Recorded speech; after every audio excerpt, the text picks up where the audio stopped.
예레미야 3장 말씀입니다. 1절부터 5절까지 말씀을 우리 한 절씩 읽겠습니다. 1절입니다. 그들이 말하기를 가령 사람이 그의 아내를 버림으로 그가 그에게서 떠나 타인의 아내가 된다 하자 남편이 그를 다시 받겠느냐? 그리하면 그 땅이 크게 더러워지지 아니하겠느냐 하느니라. 내가 많은 무리와 행음하고서도 내게로 돌아오려느냐? 여호와의 말씀이니라. 내 눈을 들어 헐벗은 산을 보라. 내가 행음하지 아니한 곳이 어디 있느냐? 내가 길가에 앉아 사람들을 기다리는 것이 광야에 있는 아라바 사람 같아서 음란과 행악으로 이 땅을 더럽혔도다. 그러므로 단비가 그쳤고 늦은 비가 없어졌느니라. 그럴지라도 내가 창녀의 낯을 가졌으므로 수치를 알지 못하느니라. 내가 이제부터는 내게 부르짖기를 나의 아버지여, 아버지는 나의 청년 시절의 보호자이시오니 노여움을 한없이 계속 하시겠으며 끝까지 품으시겠나이까 하지 아니하겠느냐? 보라, 내가 이같이 말하여도 악을 행하여 내 욕심을 이루었느니라 하시니라. 아멘. 오늘 이 말씀 가운데 하나님의 은혜가 넘치길 간절히 기도하고 소망합니다. 우리 기도하는 마음으로 먼저 고백합니다. 하나님과 동행하겠습니다. 우리 옆 사람 축복하면서 하나님과 동행하십시오. 아멘. 하나님과 동행하는 복된 날 되시기를 소망합니다. 그래, 우리가 예레미야 3장 말씀을 한번 보게 됩니다. 어제까지 해서 하나님께서 그 자녀들 이스라엘 백성들을 끝까지 사랑하셨던 수뇌보와 같은 그런 모습을 우리가 지켜봤어요. 이스라엘 백성들이 광야 생활을 마무리하고 가나안 땅에 들어갔습니다. 그리고 그들이 가나안 땅에서 살만해졌어요. 근데 그때부터 살만해지니까 사람이 배가 부르니까 이제 뭐가 보이는 거예요? 주변에 다른 것들이 보이기 시작하는 거죠. 주변에 강한 사람들이 있어요. 더 잘 사는 사람들이 있는 것 같아요. 그리고 왜 잘 살까 보니까 그들이 믿고 있었던 신의 모습을 보게 되고 관심을 두게 됩니다. 그리고 그들이 믿었던 우상들을 섬기게 되고요. 그들을 따라가게 됩니다. 결국 하나님을 찾지 않게 되었던 이스라엘 백성들의 모습을 우리가 보게 되었어요. 그래서 하나님은 그것을 그냥 두고 볼 수 없으셨고요. 예레미야를 선지자로 세우시고 하나님의 말씀을 전하는 일을 감당하게 만드십니다. 그게 예레미야 1장과 2장의 내용이었습니다. 오늘은 이어서 그 백성들을 꼬집는 내용, 그리고 여전히 하나님이 어떤 마음을 갖고 계시는지에 대한 말씀이 담겨 있습니다. 오늘 어떤 말씀을 우리에게 주실까 다시 한번 살펴보았으면 좋겠습니다. 1절 말씀 굉장히 길게 적혀 있지요. 1절 말씀을 우리가 천천히 다시 한번 어떤 말씀인가 한번 읽어보겠습니다. 1절입니다. 그들이 말하기를 가령 사람이 그의 아내를 버림으로 그가 그에게서 떠나 타인의 아내가 된다 하자 남편이 그를 다시 받겠느냐? 그리하면 그 땅이 크게 더러워지지 아니하겠느냐 하느니라. 내가 많은 무리와 행음하고서도 내게로 돌아오려느냐? 여호와의 말씀이니라 라고 나와 있어요. 하나님이 보니까 받으신다라는 이야기예요? 받지 않으신다라는 이야기예요?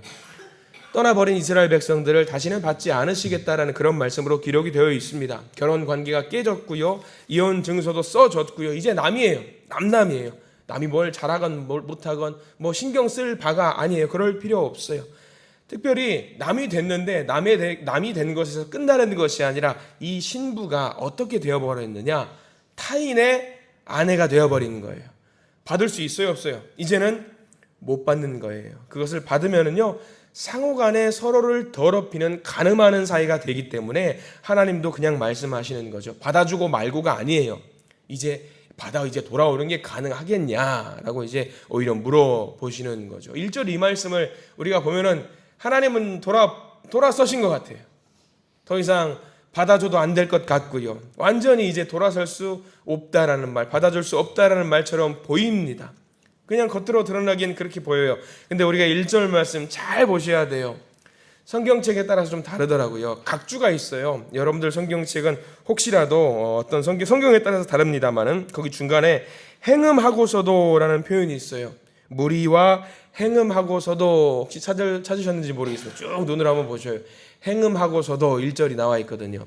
성경에 따라서 어떤 성경책은 여기 각주 1번이라고 표시가 되어 있을 거예요. 제 성경책은 없더라고요. 그래서 제가 갖고 있는 다른 성경책을 보니까 거기 또 1번이 있어요. 그러니까 성경마다 좀 다른 것 같아요. 여기 행음하고서도 1번에 밑줄을 그어두세요. 동그라미 표시하시고요. 중요하더라고요. 그냥 각주가 없는 성경책은 이게 무슨 말일까라고 싶었는데 성경을 보니까 이 행음하고서는 각주에 다른 설명이, 부연 설명이 더 있더라고요. 속뜻이 있는 거예요. 행음했지만 받을 수 없다라는 말이 아니었어요. 속뜻은 무엇인가? 제가 별표 치시라고 한 이유가 뭐냐? 행음하였지만 내게로 돌아오라라는 속뜻이 있더라고요. 히브리 원문을 보니까. 그냥 넘어갈 말이 아니었어요. 그러니까 1절을 그대로 직역을 하면은 야, 돌아올 수 없어. 이스라엘 백성들 안 돌아올 거야. 내 자녀들 집 나갔으니까 더 이상 돌아오지 않고 남의 아내가 되었기 때문에 나에게로 오지 않을 거야. 근데 속뜻은 그게 아니라 하나님의 말씀, 마음이 어떤 마음이냐?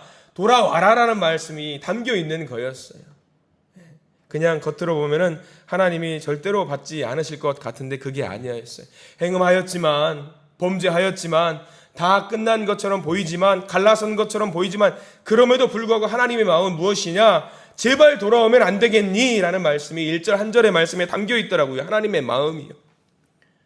여호와의 말씀, 특별히 1절 말씀 제일 끝에 보면 뭐라고 나와 있어요? 이 표시 우리가 예레미야 말씀을 보는 가운데 있어서는 표시를 좀 하자라고 말씀을 드렸죠. 여호와의 말씀이니라 라고 나와 있어요. 하나님의 마음, 다시 한번 그 백성들에게 기회를 주시는 거예요. 돌아오라, 그 말씀을 다시 한번 해주시는 거예요. 1절 한 절 말씀에 그렇게 내용이 나와 있죠. 2절도 그들의 죄악의 상황 다시 한번 말씀하고 계셔요. 돌아오게 만들기 위해서는 그 죄악을 끄집어내야 되거든요. 고쳐야 되거든요. 자, 2절 말씀도 같이 한번 읽어보겠습니다. 2절입니다. 내 눈을 들어 헐벗은 산을 보라. 내가 행음하지 아니한 곳이 어디 있느냐.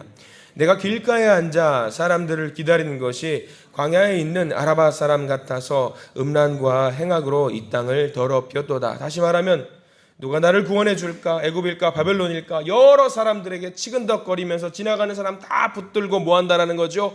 행음하고 간음한다라는 말을 지금 말씀하고 있는 거예요. 창녀의 모습 같다라는 거예요. 창녀의 모습을 하면 자기들이 부끄러운 줄은 알아야지요. 근데 부끄러운 줄도 모르고 나와 있어요. 3절 제일 끝에 보면 뭐라고 나와 있냐면 수치를 알지 못하느니라. 행음을 하면서도 부끄러운 줄 알아야 되는데 부끄러운 줄도 모른다라는 거예요. 이스라엘 백성들, 내 아들, 내 딸들이 어쩌다 이렇게 되었을까? 안타까워요. 속상한 마음에 하나님이 있어요. 돌아왔으면 좋겠는데 돌아오지 않고 여전히 다른 것들에 관심을 갖고 지나가는 어떤 사람들은 다 붙잡고 나와 간음하십시다, 나와 행음하십시다 그렇게 이야기하고 있는 이스라엘 백성들의 모습이지요. 근데 이렇게 잘못이라도 하면은 말이라도 잘해야죠. 하나님 제가 죄송합니다라고 말이라도 하면 좋아요. 근데 이스라엘 백성들이 지금 뭘 하고 있느냐? 참 버릇없이 말을 하고 있는 부분이 4절과 5절 말씀이에요. 4절 말씀 다시 한번 읽어보겠습니다. 4절입니다. 내가 이제부터는 내게 부르짖기를 나의 아버지여, 아버지는 나의 청년 시절의 보호자이시오니 라고 나와 있어요. 여기도 그래, 하나님께 고백을 하네. 하나님 우리 아버지시고 나의 보호자시라고 고백을 하네 라고 말하는 것처럼 보이죠. 여기도 각주가 있더라고요. 1번 보호자라는 말에 동그라미 표시를 한번 해보실래요? 제일 끝에 나와 있는 이 보호자라는 말이 그냥 보호자가 아니라 각주를 따라가서 설명 보니까 뭐라고 되어 있냐면 동무라고 나와 있어요. 친구라고 나와 있어요. 우리가 아버지에게 물론 친구 같은 아버지는 좋아요. 근데 아버지를 우리가 친구로 생각하면 돼요, 안 돼요? 안 되는 거잖아요. 아버지는 아버지예요. 권위가 있고 그런 어떤 나의 보호자로서 나를 지키시는 분의 어떤 그 권위가 있는 건데 그 아버지가 아무리 친하다라고 해도 아버지는 아버지인 거예요. 근데 이스라엘 백성들은 보호자십니다 라고 이야기를 하는데 그 속뜻은 뭐냐면 이스라엘 백성들이 뭐라고 말을 한다는 거예요. 아유, 우리 친구잖아요. 하나님을 어떻게 보는 거예요? 만만한 존재로 보고 있는 거예요. 하나님 저러다 마실 거야. 늘 저런 분이셨어. 한두 번 우리가 겪는 거 아니잖아. 하나님 늘 그러셨어. 화내는 척 하시다가 다시 우리를 돌보아 주실 거야. 그게 하나님의 마음이면 괜찮아요. 근데 누구의 마음이에요? 이스라엘 백성들이 그렇게 생각하고 있다라는 거예요. 하나님을 만만하게 보고 있는 거죠. 죄악입니다. 근데 하나님께서 이 모든 것을 다 알고 계셔요. 이렇게 죄악, 그들이 보호자라고 말을 하지만 속뜻은 아유, 하나님 우리 동무야 라고 말한다라는 것을 하나님도 아셔요. 이쯤 되면 하나님이 어떻게 하셔야 되겠어요? 화나실 법도 하죠. 엎어버리셔도 돼요.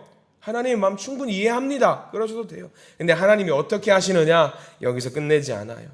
5절 말씀은 고발하는 내용이잖아요. 속상한 내용이잖아요. 근데 하나님 결국 어떻게 하시냐? 쭉 넘어가 볼까요? 14절 말씀으로 좀 한번 뛰어가 봅니다. 14절부터 18절까지 말씀은 하나님께서 어떻게 하시는지 나와 있어요. 14절 말씀을 우리 한번 읽어볼까요? 속뜻입니다. 하나님의 마음이요. 14절입니다. 여호와의 말씀이니라.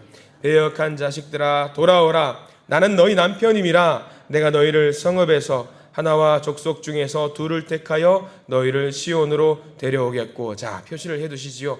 돌아오라. 돌아오라. 나는 너희의 남편임이라. 여기다 밑줄 긋고 동그라미 표시를 해보십시오. 하나님 아셔요. 이스라엘 백성들이 이만큼 죄를 저지른 것을 알고 있으셔요. 다 아셔요. 그럼에도 불구하고 하나님이 뭐라고 말씀하셔요? 하나님 한결같으셔요. 돌아오라. 남의 남편이 돼버린 이혼 증서까지 써가지고 다른 사람에게 가버린 이스라엘 백성들입니다. 그런데 하나님이 여전히 어떤 마음을 갖고 있어요? 탕자의 아버지 마냥 동구 밖에서 내 아내가 내 신부가 언제 돌아올까 발 동동 구르면서 돌아와라 돌아와라 하면서 나는 너희의 남편이다 라고 지금 고백하면서 하나님 기다리고 계신다라는 거지요. 이스라엘 백성들의 소망대로 된 것 같아요. 아예 하나님 돌아오실 거야. 돌아오실 거야. 돌아오라고 말씀하실 거야. 그래요. 이스라엘 백성들의 소망대로 결국에는 하나님 더 이상 그 자녀들의 고통이라든가 아픔을 볼 수 없으시는 거예요. 행음한 자들, 배신한 자들 쫓아버려도 되는데 여전히 하나님께서 뭐라고 말씀하시느냐? 아직 나는 너희들의 남편인데, 아직 너희들을 사랑하는데, 그러니까 제발 좀 돌아와라.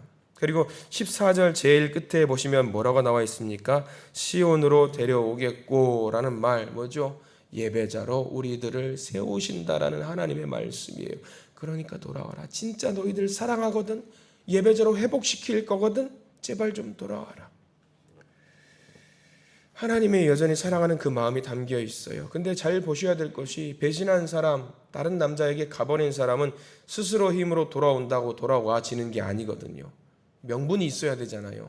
돌아올 수 있는 명분이, 나 갔다가 돌아올게, 이게 돼요? 안 되죠. 자격이 있어요? 능력이 있어요? 못해요. 스스로 힘으로 못 돌아오는 거예요. 바로 이 상황 속에서 하나님의 복음의 말씀이 등장하는데 15절 말씀이에요. 자, 15절 읽어보겠습니다. 15절입니다. 내가 또 내 마음에 합한 목자들을 너희에게 주리니 그들이 지식과 명철로 너희를 양육하리라. 거기 목자들을 동그라미 표시를 해두시기 바랍니다. 그냥 힘으로 못 돌아올 것 같으니까 하나님께서 손 뻗어서 데리고 올 수 있는 사람을 보낸다라는 거죠. 여기서 목자들 두 가지 의미가 담겨 있다라고 해요. 1차적으로는 뭐라고 말하냐면 교회라고 합니다. 1차적으로는. 2차적으로는 누구겠어요? 여러분들 아시는 바와 같이 예수 그리스도를 말합니다. 우리가 행음하고 죄인이 되었을지라도 하나님 여전히 우리를 사랑하셔서 돌아오게 만드시는데 교회와 예수를 통해서 우리를 돌아오게 하신다라는 말씀입니다. 여러분들 우리가 교회 한 명 한 명이 모두 교회가 우리가 예배드리는 교회 공동체로 살아가고 있잖아요. 우리가 큰 사명 갖고 있는 이유가 여기도 담겨 있는 거예요.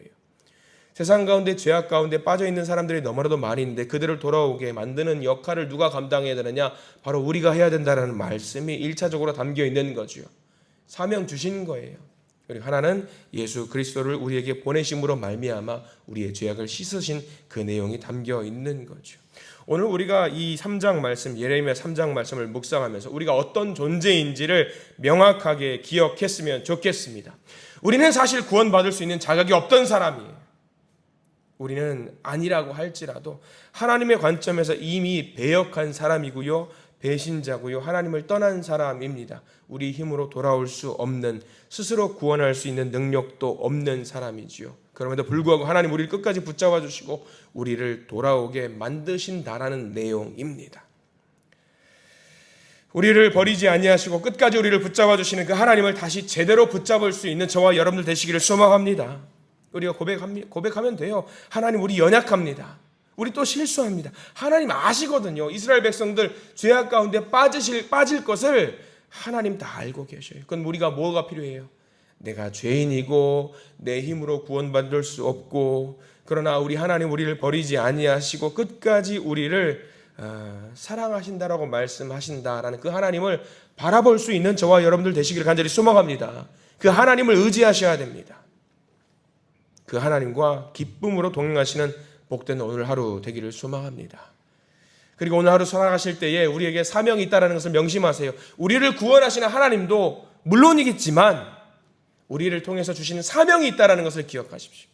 세상에 있는 많은 우리 형제 자매와 자녀손들, 그들을 향해서 돌아오게 만드는 그 일을 누구로 하여금 시키셨느냐? 저와 여러분들을 통해서 시키셨다는 것을 여러분들 잘 기억하시고 그들에게 예수를 전할 수 있는 우리 복된 믿음의 자녀들 되시기를 간절히 기도하고 소망합니다.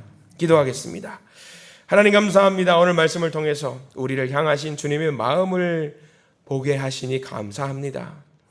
우리는 주님을 사랑한다라고 말하면서 때로는 세상을 더 의지할 때가 많았습니다.